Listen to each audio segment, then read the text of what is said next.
back to the channel. So recently, I was watching a top 10 NBA player video by the channel Vertical Views.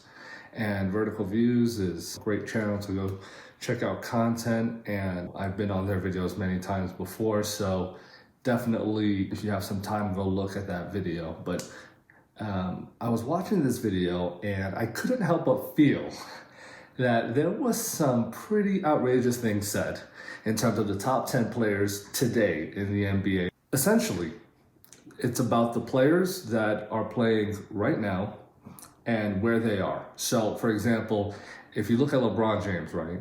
He's in year 19. It's about his season this year. It isn't about what he's done in his career, right? And they were talking about their top 10, and I just disagreed with a lot of their rankings, and here's why, right? So I wrote down my top 10 list, so let me pull it up for you guys.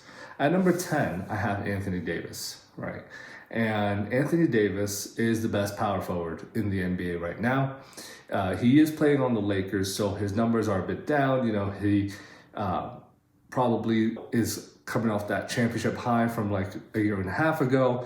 So he isn't playing up to normal Anthony Davis standards, right? But players that they had at top 10 were, in the top 10 were like Paul George, for example, right? And Paul George is not better than Anthony Davis, right? If the Clippers didn't have Paul George and they had Anthony Davis, that Clippers team goes to the finals with Anthony Davis and Kawhi, right? So for those reasons, I'm putting Anthony Davis at number 10. At number 9, I have Devin Booker. Same thing again. I have Devin Booker at number 9 because I do think he's better than Paul George. I do think that he gave him a very old CP3 and they were able to go to the finals. Paul George has played on the Indiana Pacers, the Oklahoma Thunder, and now the Clippers, and time again, they just fall a bit short. Devin Booker, if he didn't play on the Suns and Paul George was there, I don't think they make it to the finals last year, right? And the same thing goes for James Harden. I think they had James Harden at number 9. And I think Devin Booker is better than James Harden because right now the Nets could use Devin Booker instead of James Harden, right? So currently I would put Devin Booker at number 9. Number 8, I have Jayson Tatum. I have Jayson Tatum because even though the Celtics are struggling right now, they have their second best player is Jaylen Brown, and he's been injured. He's been out, right? And they still, Jayson Tatum has been leading that team. Jayson Tatum has found tremendous success in the playoffs, beating players that they had in their top 10. So Jayson Tatum has beaten, for example, Joel Embiid, a guy that they mentioned in their top 10. And Jayson Tatum, again, if you just give him one other solid star that can stay healthy, they can make a serious run in the Eastern Conference. And he's ascending. This might be his best season yet. And I think right now Jayson Tatum is playing incredible. At number 8, I got number 7, Kawhi Leonard. Even though Kawhi Leonard hasn't played, if he were to play, I'm taking Kawhi Leonard because he can do things on both sides of the court. He's a proven champion. He's the type of guy that he'll win you games, and he will, lead your team to success. And I wouldn't necessarily take James Harden, Joel Embiid, Paul George, Jayson Tatum, Devin Booker, Anthony Davis. I wouldn't take any of those guys before Kawhi Leonard. So that's why I have Kawhi Leonard at number 7. At number 6, I have the Joker, Nikola Jokic. I think the Joker is coming off an MVP season. He's playing incredibly. He's leading that Denver Nuggets team right now. That is a very injury-hobbled team. They don't have Murray. They just lost Michael Porter Jr. I think the Joker will eventually be a champion. I think he is everything you want from your big man. He can do it all. Even in the playoffs, he's been tremendously successful despite playing for the Denver Nuggets, right? So the Joker, technically, he doesn't really have that second star on his team. I know that star's supposed to be Jamal Murray, but you can't really count on Jamal Murray to always be healthy. And when he was healthy, they went all the way to the Western Conference Finals against the Lakers and lost to LeBron James and Anthony Davis. So I put the Joker at number 6. I think he's a franchise player. I think he's the best center in the NBA right now. This was an easy pick. At number 5, huge fan, obviously, the biggest LeBron fan you can imagine, but I have LeBron James, right? He's in year 19, and just for this year, he's the 5th best player in the NBA, right? The past few stretch of games, he's been incredible. I think he's had 4 30-point games in his last 5 games. He's practically now not this invincible Iron Man of an NBA player, right? He's going to start getting hurt here and there. That just comes with all those minutes on that body. Now, while I do think that he needs other guys now, right? He needs Anthony Davis, he needs Russell Westbrook, because he can't do it night in and night out, right? He can't take your team all the way to the finals every year, right? But in those great situations in the playoffs, if your team is in the playoffs, I can trust LeBron to get it done over the other guys. I think he's proven it. I think his track record is incredible.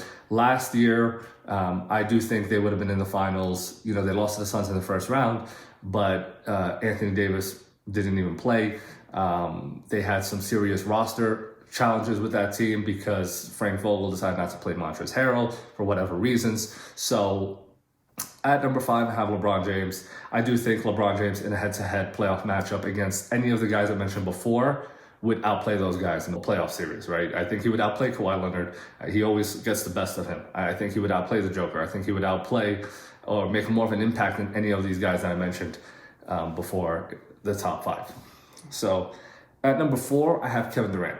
The reason why I have Kevin Durant at number 4 is because he is in the Eastern Conference now. He has to get it done, right? You can't just join a 73-win team, win 2 titles, and all of a sudden proclaim yourself at the top. Kevin Durant, in the Vertical Views episode, they had him above Steph Curry. And they said that Steph Curry essentially, doesn't show up, things like that. But mind you, Steph Curry on the Warriors defeated Kevin Durant coming back down 3-1 in the Western Conference Finals, right? So, and was defeated by Stephen Curry.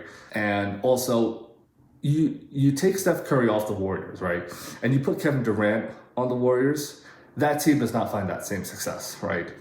And I think I could say that about Kevin Durant on a lot of teams, right? So I think this is a critical year for Kevin Durant. I think he has a lot to prove.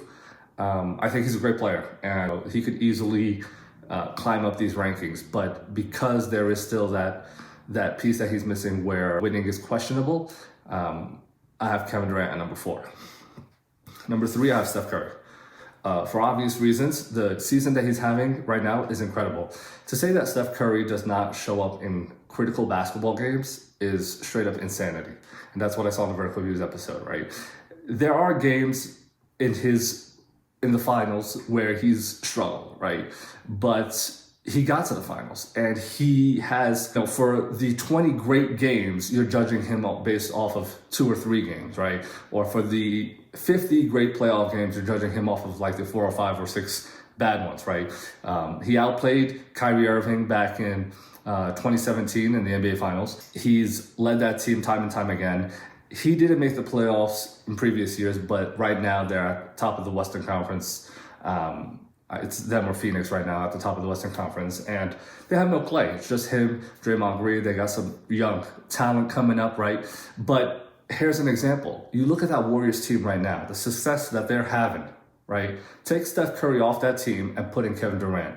They do not find the same success, right? If it's just Kevin Durant and Draymond Green, they're not finding that same success, right? Kevin Durant needs a guy like James Harden to take the pressure off of him. He needed the Warriors to take pressure off of him. The double teams, the triple teams, take those players off of him, right? So that's why I have Stephen Curry at number 3. I think he's having an incredible season. I think the Warriors have a legitimate shot at being champions this year. And if they do, Steph Curry is the greatest point guard of all time, right? So at number 2, I have Luka Doncic. So obviously 1 and 2 was, I think, very similar or the exact same as the Vertical Views episode. Number 2, I have Luka Doncic. The guy is incredible. He's been playing the game at a professional level since he was a teenager. The game just comes naturally to him. He's 6'9", can do it all. Right now, the Mavericks have a healthy Porzingis. That's their second best player, right? And that is nowhere near the amount of support that the other players have, right? So Luka Doncic is just basically another solid star away from being a champion. He will win multiple championships in his career. Right now, just a few years ago, he almost knocked out both Paul George and Kawhi Leonard in a 7-game series. He can go toe-to-toe with anybody in the league. He just needs a little bit of support, and with a little bit of support, he'll get it done. And number 1, I have Giannis. Last year in the NBA Finals, Game 6, Giannis put up the greatest finals performance in a game of all time. He has transcended the game. He's next level. He will be when it's all said and done, he will be better than Shaquille O'Neal. He will be a multiple-time NBA champion. He's got the MVPs. He's got the Defensive Player of the Year. The guy can do it all. He's clutch. To say he's not clutch is hypocritical because he went 7 for 20 from the free throw line during that Game 6. I do think, as of right now, if I had to pick a team to win the NBA championship this year, it would be the Bucks. Right, you're coming off of that NBA championship win. You've got the confidence. You've got the championship pedigree. It's easier now to win a second one, right? And you look at all the teams. All the teams have had issues, right? Lakers have been banged up with injuries, players in and out of the lineup. The Nets, Kyrie Irving is nowhere to be found. The Warriors, we're still waiting Clay's return. So as of right now, the Bucks are my favorite to win the NBA championship. And I think I'm rooting for them. I would love to see it happen. And to have Giannis already be a 2-time champion at the age of 27, it's just the sky's the limit. So this is my top 10 NBA players currently playing right now. Let me know what you guys think. Let me know your top 10 players. And definitely head over to Vertical Views and check out their video. They say a lot of blasphemous things over there, and their content is great. Thank you all for watching, and have a great day.